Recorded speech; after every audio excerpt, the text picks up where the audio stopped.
button there. I'm glad I got you guys. I'm gonna restart the recording. Something's going on with my speaker. I can't hear myself, but sorry about that, guys. I was on a different line, but it's good to have so many of you here. Let's see who's here. We got okay. We got Jimmy, Crystal. Hey, Crystal, all the way from you're in Australia, right? I'm in Sweden, so it's 1 o'clock in the morning here. Oh my goodness. I would have recorded it for you, but thanks for showing up. We got some unidentified people, and David McGill, Bay Area. Hey, all right, Al. right on. Let me turn my speaker up here. And hey, Anna, I see you, sister. You Hey, coming to Al, how the? you doing? You coming to Oakland? I'm in Alameda. Yep. Okay, great. Brother Adam's here. That's great. And we got myself. I already got some unidentified people. Hey, thanks everyone for showing up. I think we got some people in chat. Perfect. Perfect. Great. Great. So this is kind of a loose organization. I have a couple of things I wanted to talk about, but I wanted to get right in to see if you guys had any issues that we could do a group brainstorm on while we have so many smart people on the line. Welcome everybody. People just joined. Does anyone want us to dive in on your situation, on what's going on, if you have any obstacles or if you're not getting enough bookings? I think everyone's off of mute so I can hear you. Everyone's shy. All right. Well, let me tell you a couple things that. Did I hear something? Go ahead. That's me. Okay. You want to talk about any particular thing? Are you talking to me, Al?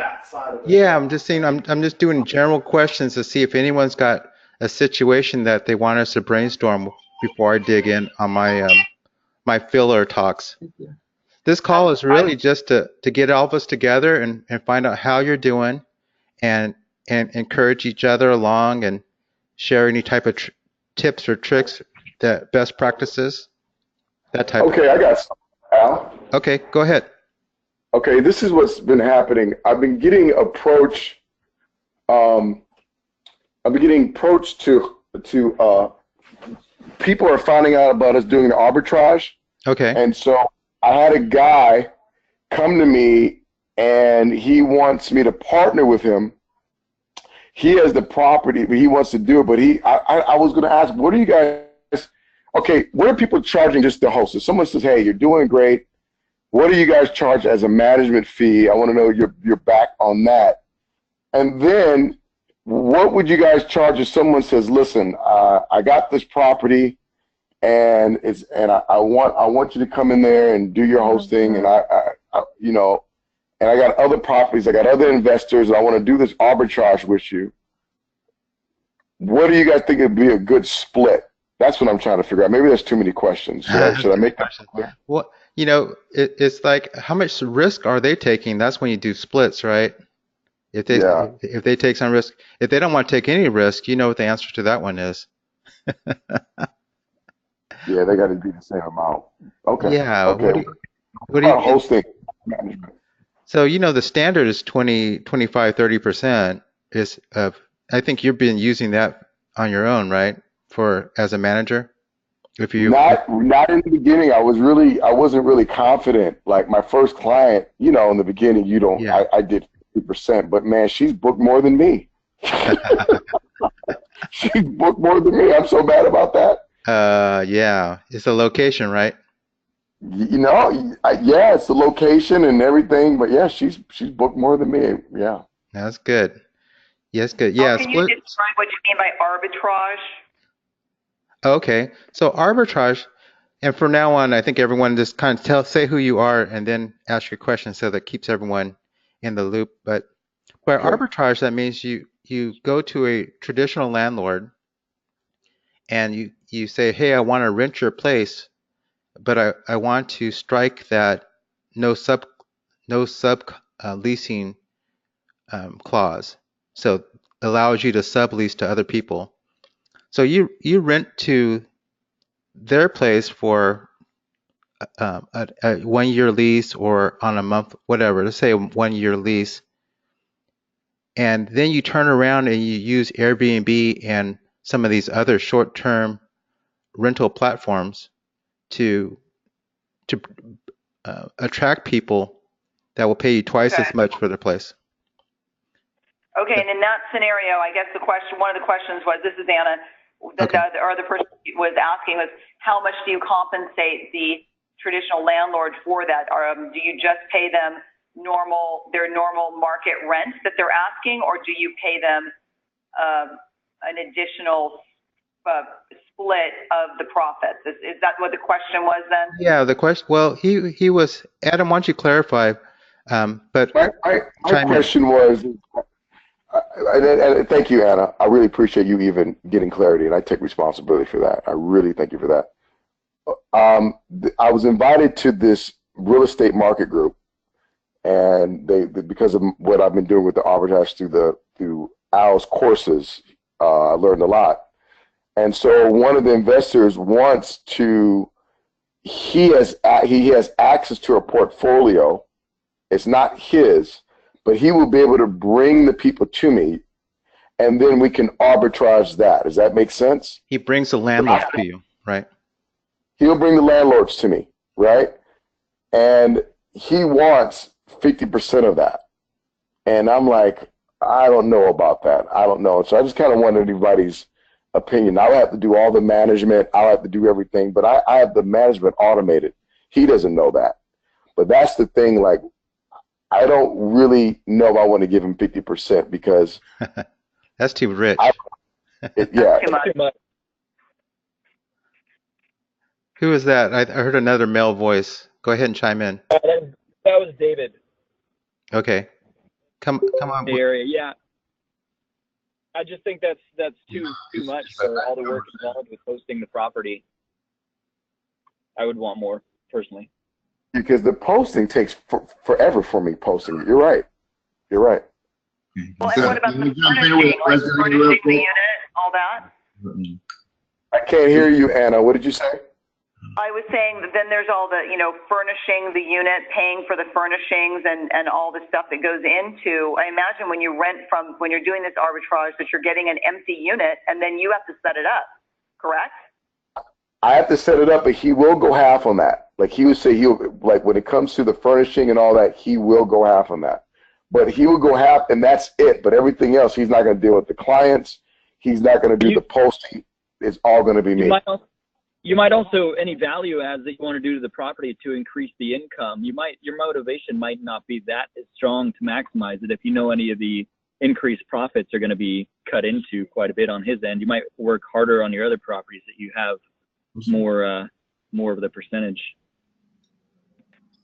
What do you mean by that? Could you elaborate a little bit, please? Well, say who you are sorry, too. Yeah, my name's David. I was just thinking that my motivation, if I knew that I was getting 15% on some of the properties as opposed to 30%, I would be more interested in working harder to increase the income or the rents on the other units by doing, marketing it better, spending more time finding guests, or increasing the value of the property to those other units where I'm getting a higher percentage of than these other ones. Good point. You're getting a lower percentage, just intrinsic motivation, because you won't be reaping quite as big as profit. That's a good point, David. Thank you for sharing that. Thank you. That's a good. But if I was that guy, I would start at 50% and expect you to counter. So you guys. So let me get this straight. So someone comes up to you, and we have all this knowledge. We're all professionals here. Yeah, you guys wouldn't take, even though he's going half of everything, and he said he wants to do 100 units this year. You would, what would you give him? 30%, 40%? What do you guys suggest? Wow. 100 units? That's a lot of units. That's a lot of units. I don't even. I mean, literally, because he never knew about it. It makes sense. He's looked at my properties, and arbitrage is the way to go. I'm not buying any more real estate. I'm not renting anymore. That's just for me. Yeah, I'm giving up on the equity, but I can get 50 units in a year. If you got, you know what I'm talking about now. You know what I'm saying? Yeah, yeah. Let's get your spreadsheet out and do that and find where those lines cross um, between what you're looking at and how much you have to share. That's really a spreadsheet issue. We can't really I take that agree with one off. Al. I agree with Al, but I would think you need to add into that spreadsheet as well that you're probably going to need to pay help to manage 100 units. So you have to add in the cost of whatever resources, even if they're remote resources that don't cost so much, there still is a cost associated with them. That would be entered in the spreadsheet as well. Thank you, Anna. Thank you, guys. Thank you, guys. I appreciate it. That was a good piece. Very good piece. Yeah. Hey, Al, this is Jaime Escandon. I had that on mute, man. So can you hear me now? This is Jaime Escandon. Yeah, I can hear you. All right, great. So I'm here with my father. And he's got a question about the arbitrage. Okay. The arbitrage situation now is historically most landlords will oppose to removing that clause of subleasing. This is the thing that we've been finding. True. So is that a magic move that one can make to make the landlords comply with what we want? That's a long conversation, but it starts as if there's some people you're not going to be able to convince, and it might be worth your while just to call the next phone number, and until you find someone like Adam was talking about who has a private portfolio, and that's how I did it. I called people until I heard a bunch of no's, then some yeses, and also management companies. I think Angelo, can you talk? Are you on the line? Yeah, I'm on the line. Why don't you talk about your management company? 1 second. Sure. Let me finish this set first. I'm in the gym. I'll be right back in like 20 seconds. Okay. So it goes that once you start dealing with some professional managers who are used to corporate housing, because corporate housing's been around for at least a century. Once you find the one who's willing to go, it makes it easier for these managers to fill their units if they can just call you and have you fill the unit. So in reality, the first thing you have to ask a potential landlord, can we remove that clause from the contract? And if it says maybe, let's talk about it. Or he may say no, absolutely not. That kind of stuff. Yeah. If he says no, go to the next one. Static, guys. Because the other people mute, I cannot hear him at all. Okay. So the ideal situation would be to get that out of the way ahead of time before you He's talking about let me repeat the question. Is Jaime's father saying, and be safe down in Houston, brothers, saying that is it best to talk to a landlord about arbitrage by first talking to them about removing the subleasing clause?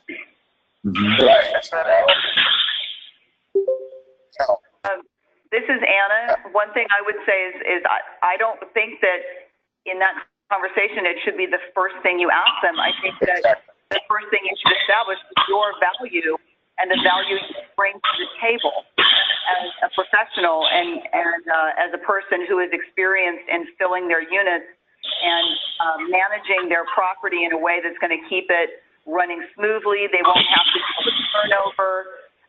Everything is going to be handled by you. They don't have to worry about turnover and being smashed out anymore.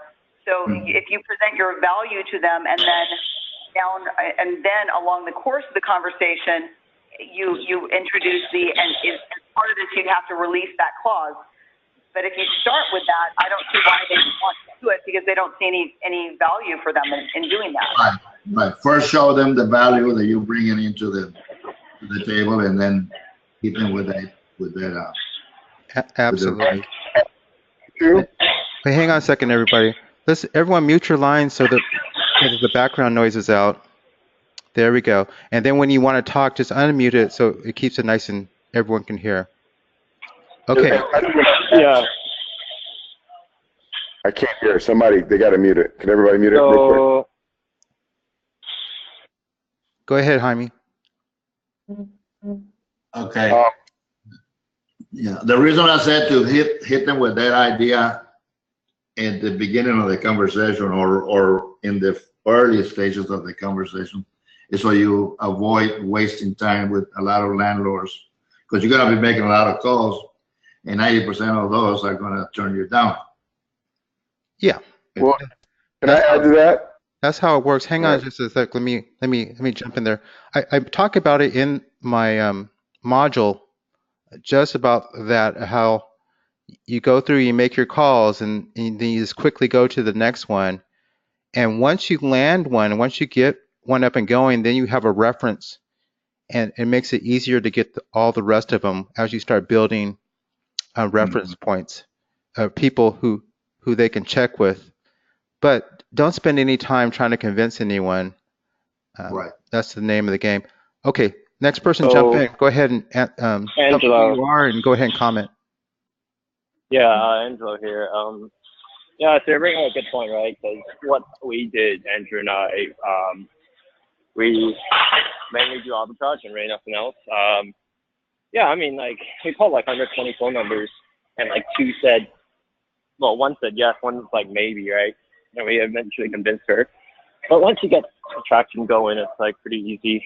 Because like now our email copy is like, oh yeah, we work with, Stanford, Google, right? And like what that means is just like we have them as tenants, right? And when landlords kind of see, oh yeah, these guys have some traction, like they actually have people from real companies. It doesn't matter if it's from Airbnb or whatever. You're still really a corporate rental, and it just gets easier and easier. But the price you kind of have to pay for that is probably like 100+ rejections in a row, or at least for us it is. You might be more smooth. Yeah, that's kind of what my experience was, and now it's like pretty easy. Like I would say 75% of the people we call, they want to do business.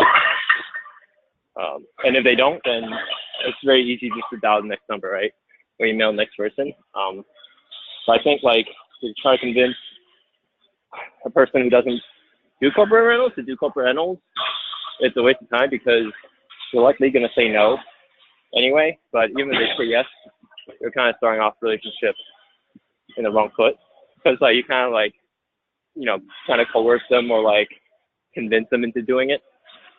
And there's like plenty of landlords out there that's willing to explore new possibilities, such that you don't have to like waste your time convincing people. But that's just kind of my experience. I have to agree with this. Hello, this is Adam James from Tulsa, and I really have to agree with Anna. Like that, I say I think 90% of them say yes. One thing, I think the main thing is have a credibility, like having the people, but when you're talking to them, this works for me. I always talk about how it does make a difference in the community. And I go off that, I tell them that, and that gets them. That one, that we're not gonna be putting them in hotels, that we wanna invest in local owners, small business owners. And I talk about how by them allowing that, people get to see how it is to live in the city, and they can determine whether or not they want to keep the job or they're coming here for a month to do work, and really about how it impacts the community. And so, and I say, well, listen, I always say I have a business that places. I think I got that from Angelo when we talked before. And what it does, and I say, well, I'm looking for partnership. And I don't know what it is about that word partnership. They don't see that you're trying to sell them, but I want to partner with you and having people come. And when you do all that stuff, man, I promise you those keywords and, partnership and the difference it's going to make for the community. I can't remember the last time somebody's told me no. They always say yes. That's just been my experience. But what I'm doing next is that I do want to have a credibility website, and I'm working on that right now as maybe like corporate Tulsa housing or something like that, because they always do. I say 90% of them do ask for a website. So I was going to talk to Al about that. I have a website that they can go. So every time I do talk to these individuals, the credibility is right there, especially with the referrals and the other landlords you've already dealt with. If you just imagine what would open up if they had one place to go to see what you're doing. So that's my 2 cents. This is Jaime's dad again. Al, do you have a sample pattern or a website that a person can use to? Or Adam?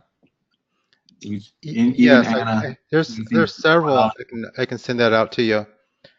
But Yeah. the one that I personally use is called the Doc Dorm. So it's THEDOCDOM.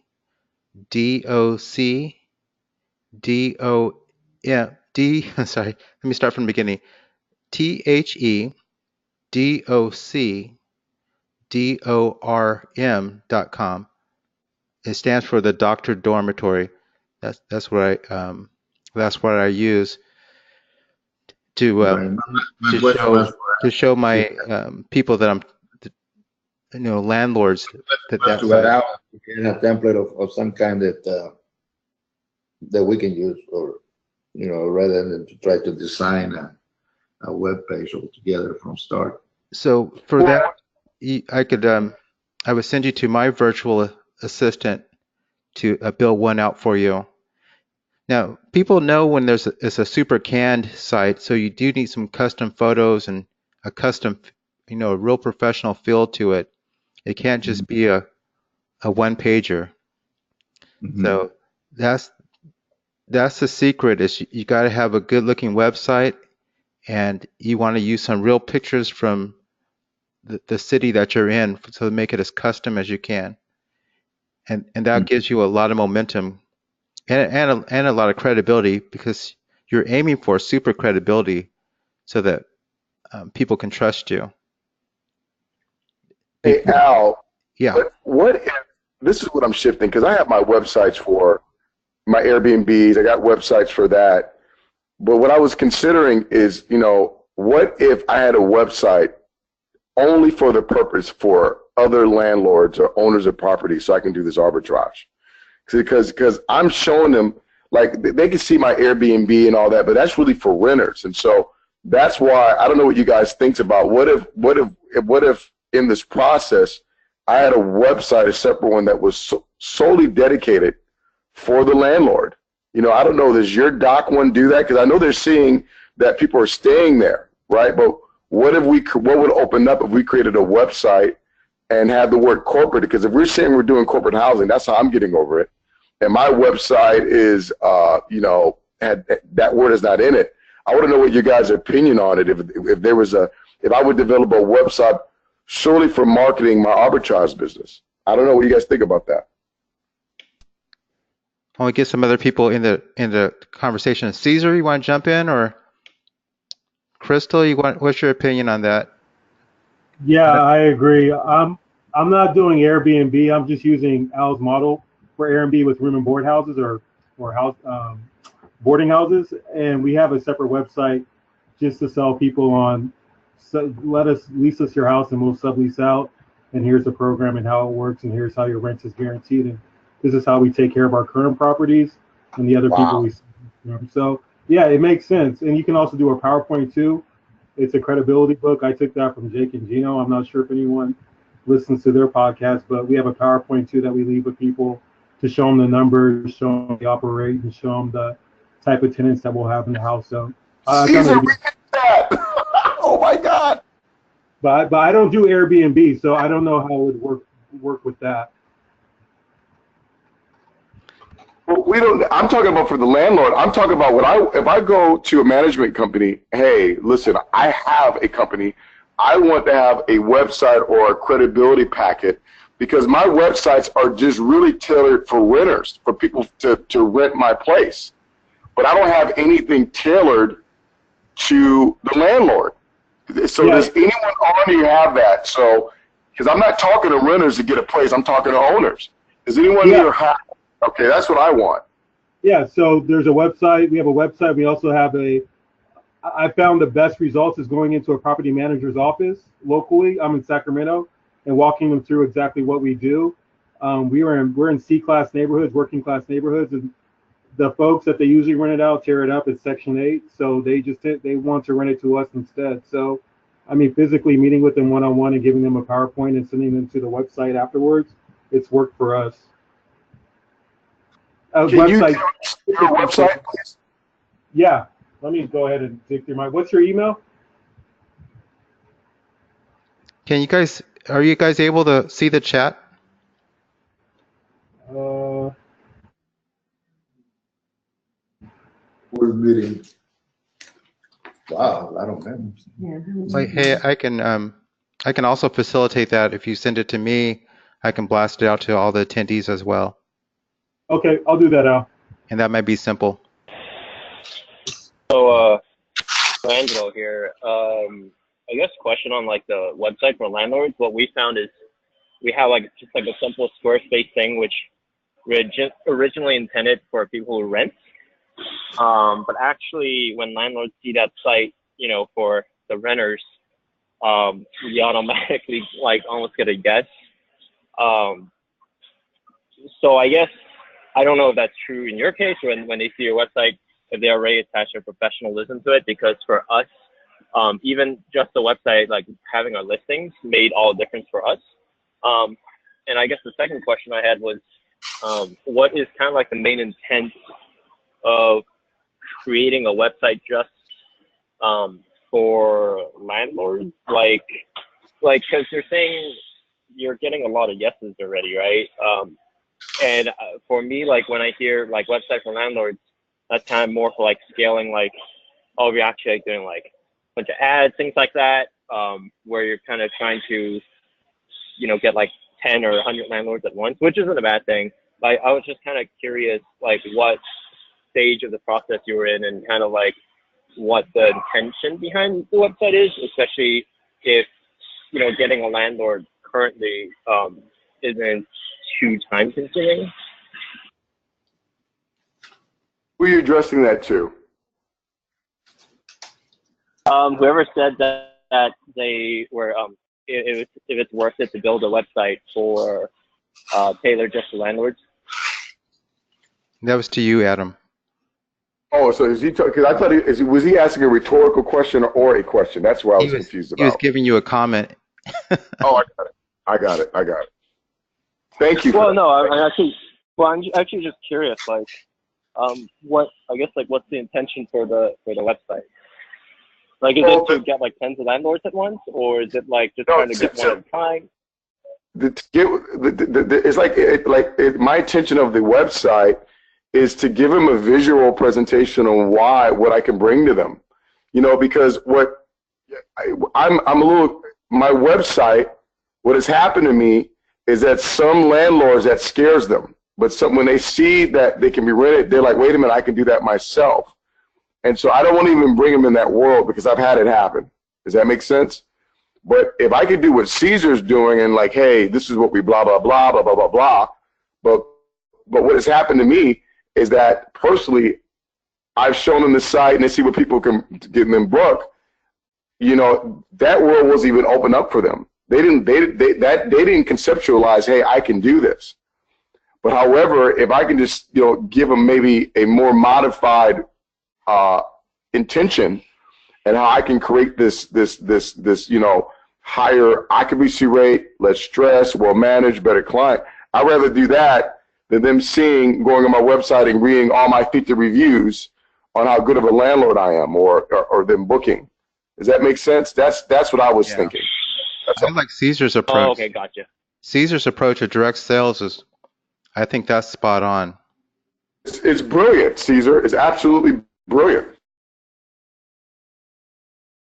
I just think what would open up if all of us, because I've talked to Al, and I think all of us, I've lost a lot of clients sending in my website, and then they go ahead and do it. They go ahead and do it. I've had that a couple times. And so I'm like, okay, what's missing if I would add that really will make a difference for my business where they will see me as a professional and they only want to work with me. I just want to know what's missing. That's all. Okay. So for the oh, sorry, go ahead. I'm not talking. So Angela. Oh, okay. Angela here.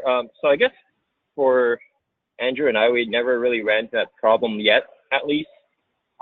Just because a lot of landlords we talk to, they're like, oh yeah, this is a cool idea, but we don't want to do it because we already have like a system going. So you guys go ahead, and they kind of just let us do it. Like most of them, when we talk to them, they're like, basically it's like too much trouble for them because it's such like it's kind of like it's more turnover, so it's kind of outside their comfort zone.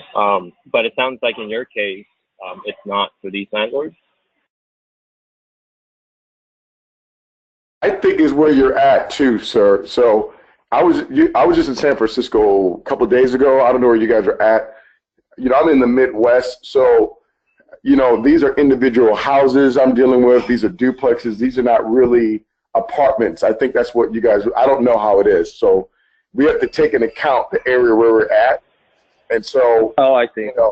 So I'm dealing with people that own that one unit. You see what I'm saying? Oh, it's not. They don't. got it. You gotta see it's not 60 and 50 of them. I think that's mandatory. There's no room there. But you gotta understand, in the Midwest, everybody owns their own home. It's not like we don't have a whole bunch of apartment complexes or I just left there. It's a completely different world. So that's why it's different than where you guys are at. I don't know. Oh, okay.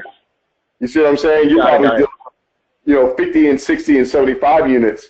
The majority of people here are houses because we have the space because no one comes here. Is that? Yeah, that makes perfect sense. Yep, and you kind of hit it right on the head there, because our property managers usually have like 1 to 200, I guess. So yeah, they're kind of like used to a certain way of doing things. But yeah, you're right. It's very location dependent. Exactly. Like Al, you guys get nurses out there, and I couldn't figure out. I was mad at Al. Took his course. I realized no one comes to Tulsa. That's why I can't get the travel nurse. You see what I'm saying? I can't get that stuff because they don't come here. It's not in San Francisco. So we have in different environments is different business practices. So that's why I have to get a website, because what happens is you got someone that owns a duplex. It's beautiful. They only got one place they're managing. They're going to go to my website and be like, wait a minute, I can get that guy myself. Screw Adam. And it's been done. It's not that hard. Hey, Adam, I got 4 words for you, brother. You ready? Shut the what up? No. Here's 2 of them. Occupational therapist, and the next word is ecotech therapist. Wow.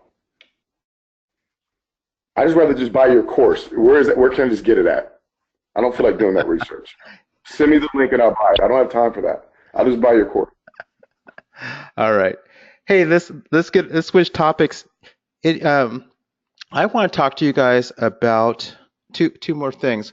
One is I want to emphasize the importance of a guest manual, and I don't want you guys to cut the corners on that. So I'm going to save you the lecture on how important that is. But I was just reading as I was prepping for this meeting. Some people who stayed in a lot of Airbnbs. There's some retired folks that just all they do is they go from one Airbnb to the next, and they were noticing about 50% of the people will just say, "Call me if you have any questions," instead of having a guest manual. So please don't skip the guest manual. You can just start with mine and build off of it, but don't do that. The other thing I wanted to tell you guys about an experiment that I'm starting, which is to get some different niches in addition to my travel nurses and people in the medical profession. And my plan is to actually go to the extended stays that are near my apartment complex. And in there, I'm going to head to the bar, and I'm going to tip the bartender heavily and get them talking about who's in town Brilliant. most frequently. You guys follow that? Brilliant. Brilliant, brilliant. I like it. Okay. My goal is to get 2 more fishing ponds, or besides nurses and medical, I want 2 additional ones as I'm building out my brand. Let me know if you guys have any questions about what I'm saying. This is a very direct way of finding who's coming to town most frequently. So, okay, I'm sorry. I'm not as smart as everybody on this phone. So you're giving him money, and you're going to he's going to tell you, or are you going to have them refer to your place? So that's brilliant. If you could do that, where they're down there, hey, why are you staying here? You can go have a whole house bigger than this. Is that what you're doing? No, not referring. No, not referring, but just get them talking about who they see, what companies are coming to town most frequently. That's what I want the insight on, is what companies are coming to that extended stay, and I'm looking for the ones that are in the same proximity as my holdings, so that I can use LinkedIn to reach out to their HR department, or leave a note on their windshield of their car if they have a logo on it, that type of thing. And basically poaching. It's just poaching.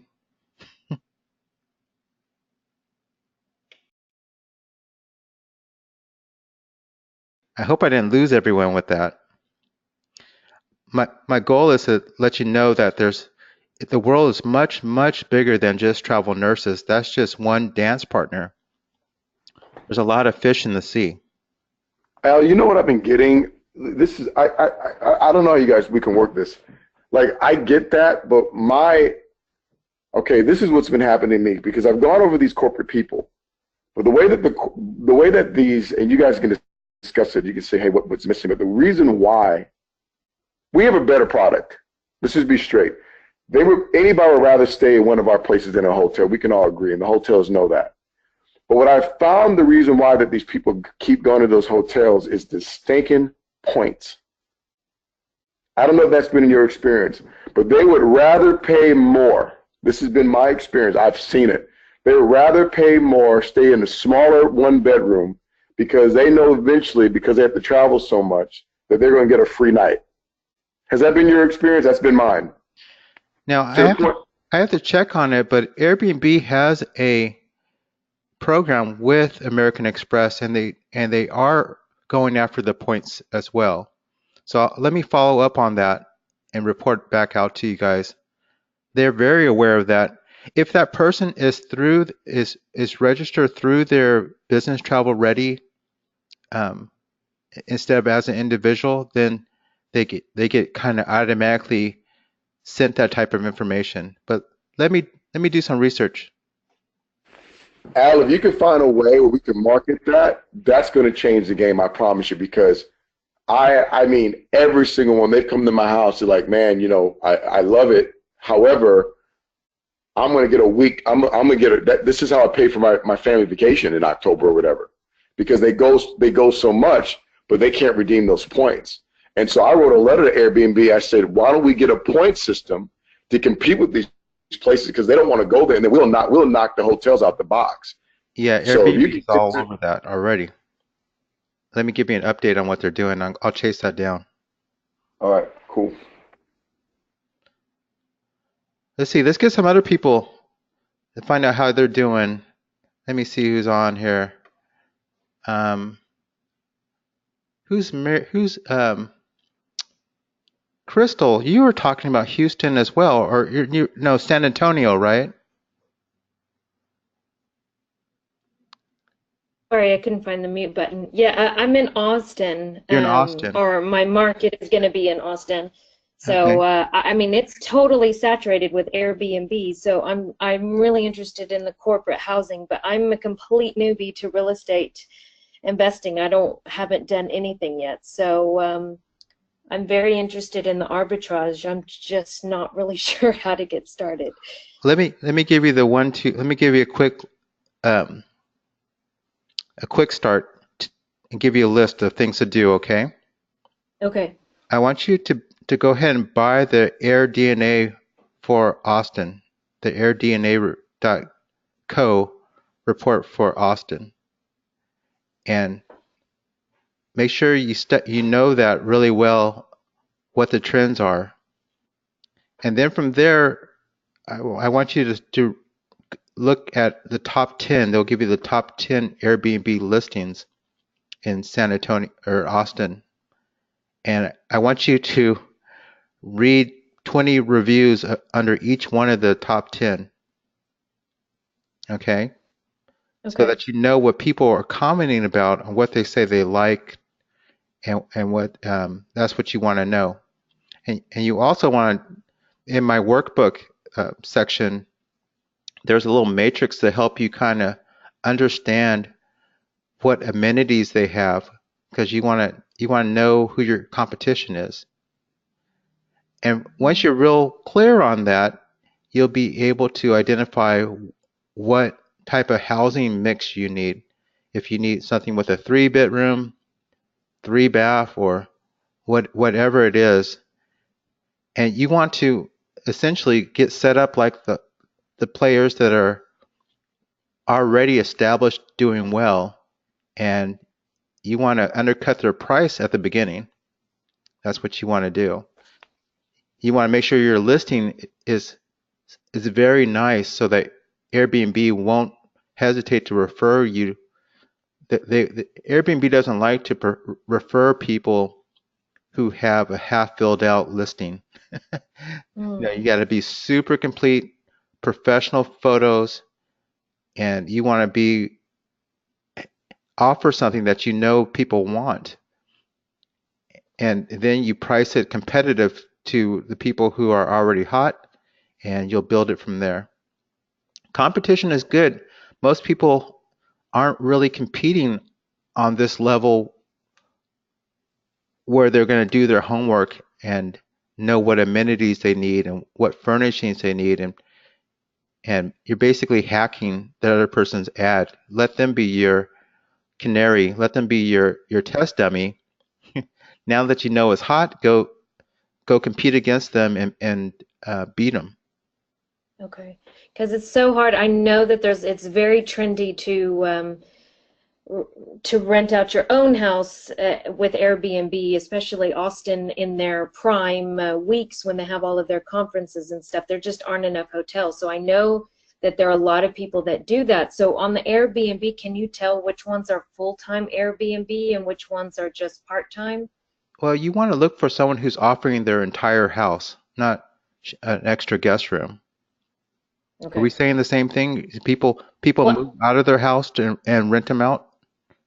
yes, they'll move out of their entire house and rent out their house on these there's like 3 or 4 major weeks where these conferences are going on, and they can get paid very, very well. But when I'm looking at Airbnb, and there's so many in Austin, just wondering how many of those are not active all the time. What am I competing against? But Yeah, the I top guess that 10. would be That's why the top 10 will focus you right there. okay. I'll tell you who's the most active and who's doing the best. And this is David here. I actually recently had a guest stay at my home, and we were discussing his experience as a Airbnb user. And he was saying he's coming into town every week because of where he works, which is in my city. And he was explaining how frustrating it is with these Airbnb listings that they pop up, they disappear, they come and go, they're in and out all the time. There's people throwing them up, changing the prices, removing them. So at least from the user standpoint, it seems like there's a very large, significant fluctuation of people putting properties, maybe testing out whether they like putting their home on and so forth. So really, that was just interesting to hear his perspective. This is Anna. I think for some cities, they legally can only rent out their house if they're permitted through their city for a certain number of days per year. So that might influence why they're going on and off the platform, because they can't legally rent it out for 360 days. They can't offer it that many days. They can only offer it 60 days out of the year, or whatever the city's laws are. Okay.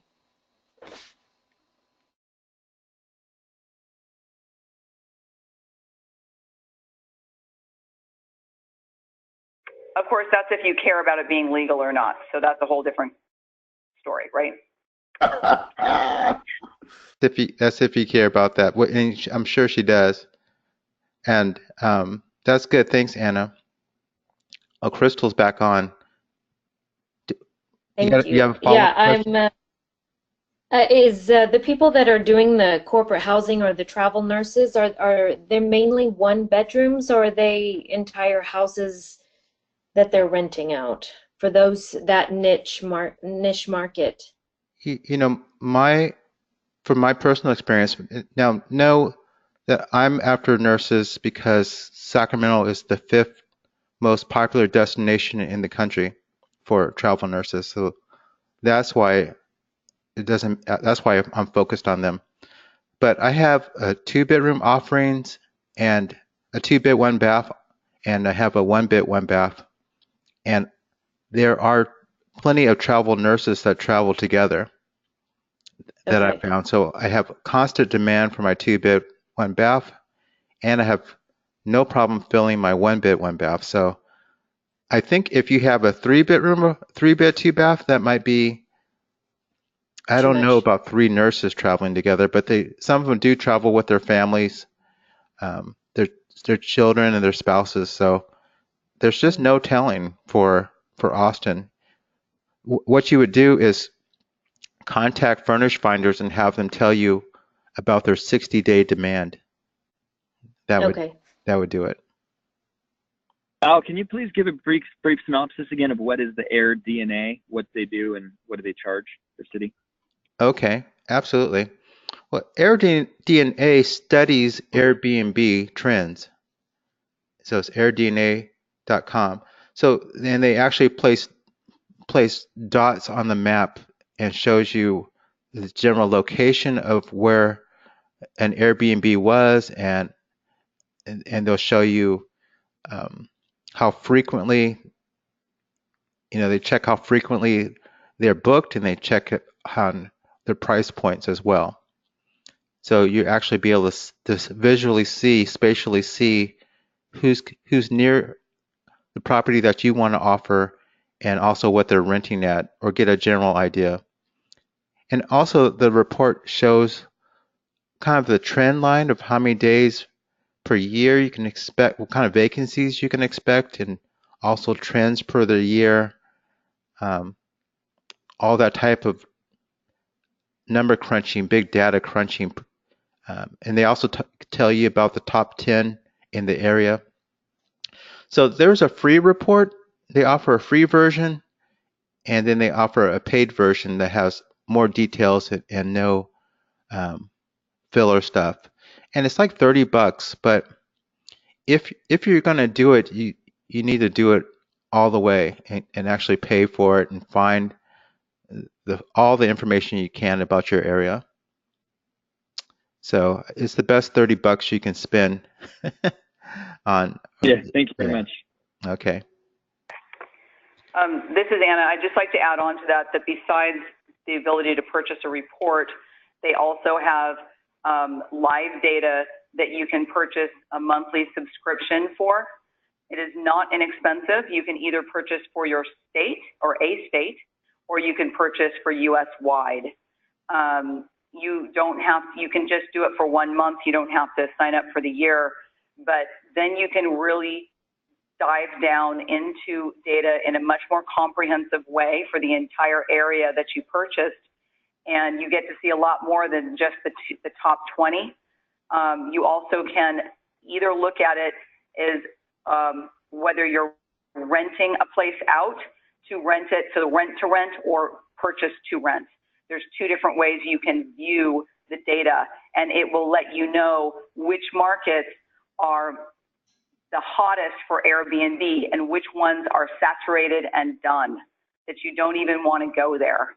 So if somebody was going to look to spend a bunch of money in a market, I think that, based on my experience with the single report and the larger data that you can access for a month, I think it's money well spent to look at that larger data source for a month, and before making a large investment in a market they may be saturated. And if anyone wants to talk to me offline, about my experience with AirDNA, I'd be happy to do that. I just finished using the data source for 2 months. I got 2 months for the price of one through them, and it was extremely educational. Great, thanks, Anna. It's worth it. Hey, real quick, I subscribe to them too. So hang on real quick. Caroline commented about Sacramento. I wanted to chime into her that you're right. Sacramento says there's no cap on how many days if it's your primary residence, but they cap how many days if it's not your primary residence to 90, kind of the summer months. In general, that's pretty much the standard Airbnb is kind of rolling out for their negotiated settlement for people who are wrestling with it.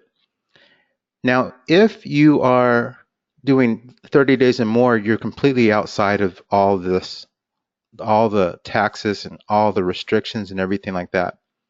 And if you're in the Sacramento area, there's plenty of people that want 30 days and more. So they're doing you a favor by directing your attention away from this doing shorts, 30 days and less. I hope that helps you.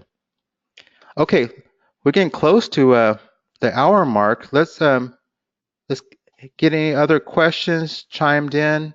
I hope this was helpful for everyone. I always love getting you all together. Wesley, we haven't heard from you. Is there anything you wanted to say? Yes, can you hear me? Yes. Yes. Hello, everyone. I came in a little late. Matter of fact, I was just going to type in a message there, Al. Will this conference be recorded and put somewhere for review, or do you record these type of conferences? Okay. Yes. I'll send it out. Perfect. I'll send it out to you. Okay, thank you. Okay. Now, I have a question. So I'm currently a real estate investor, and I work a lot in the foreclosure market.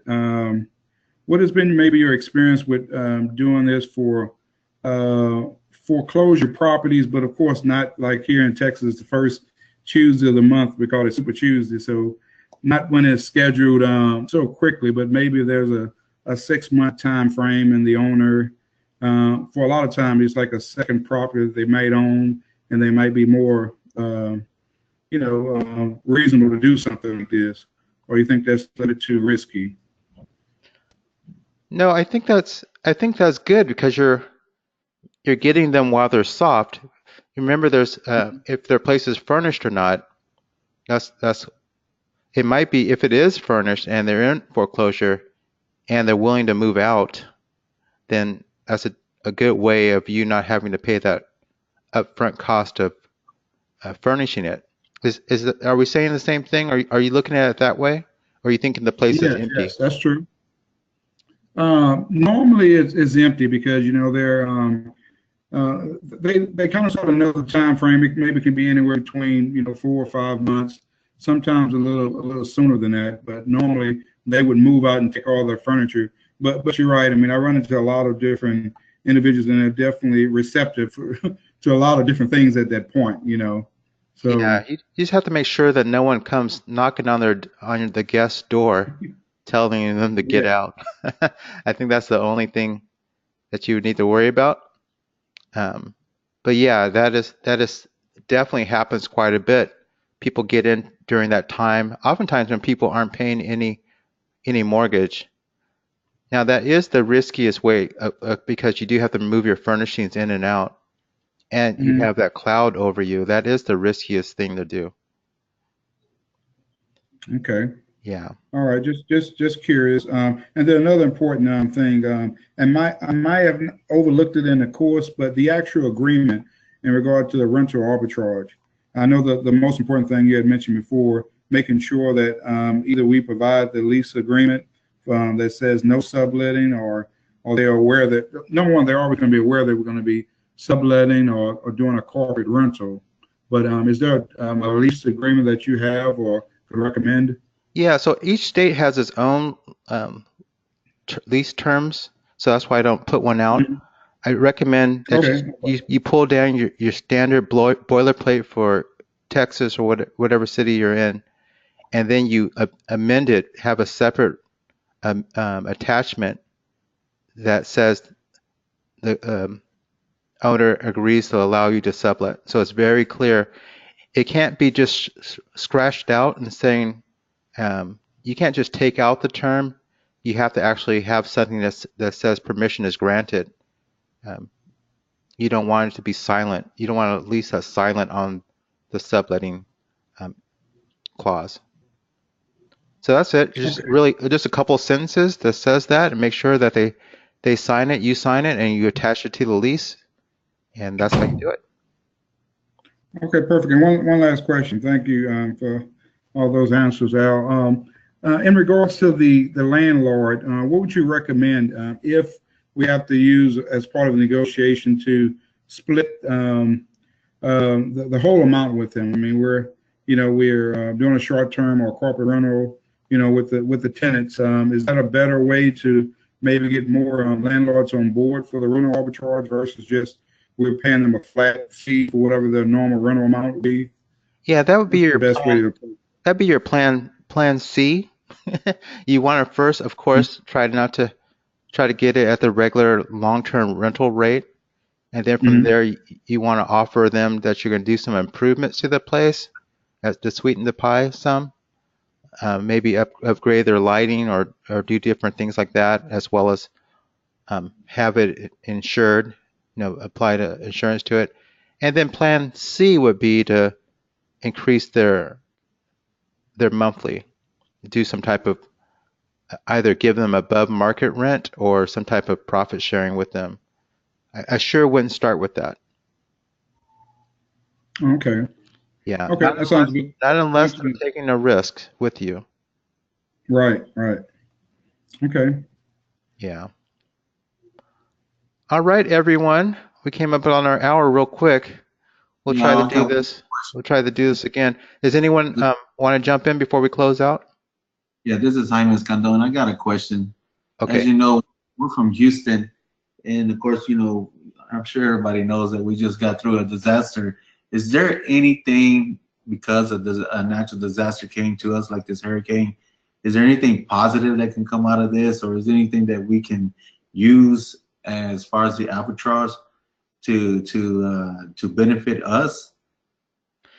I was looking at a Mr. Landlord comment from a guy named Brad Grierson, he's up in Indiana, and he has about 200 properties, and he's gone through a couple of flooded properties, and he was saying that the lease ends when the place is no longer habitable.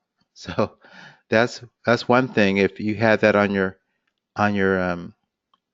plate, but and from that, of course, the owners are going to be actually you're going to be facing there's a supply and demand thing right now, so we're expecting rents to go upward, and I'm not sure Airbnb is going to, because rents are already going to be going up in Houston with the lack of inventory. That's what I'm expecting, just because of the economics, right?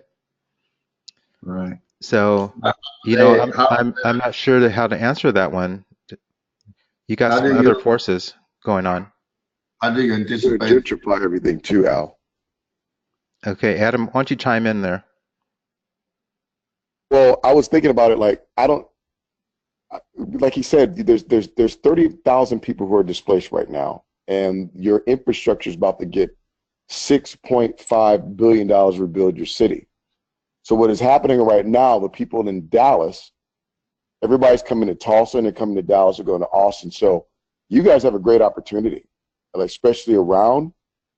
However, if you would do this arbitrage situation, it'd be easier right now because a lot of people are displaced. I think so. I think you have a great opportunity. Matter of fact, I was talking to someone yesterday, like, how can we go down there in Houston and make a difference? Because what they're going to do, all those houses, they're going to get rid of them and do just follow what Katrina did. They're going to do the exact same thing. A lot of those areas that got knocked down, they're now high-rise condos. And so I can't tell you what to do, but I promise you that is going to happen. So I don't know what difference you can make, but there's definitely a great opportunity there. There's 30,000 displaced people, and FEMA is going to pay their contract. So imagine if you had a place that you did the arbitrage in. Not only are you going to be able to make a difference for the family, but FEMA is going to give you above market rates. So I think it's a great opportunity right now. If So not, that's they're just going to go to Dallas.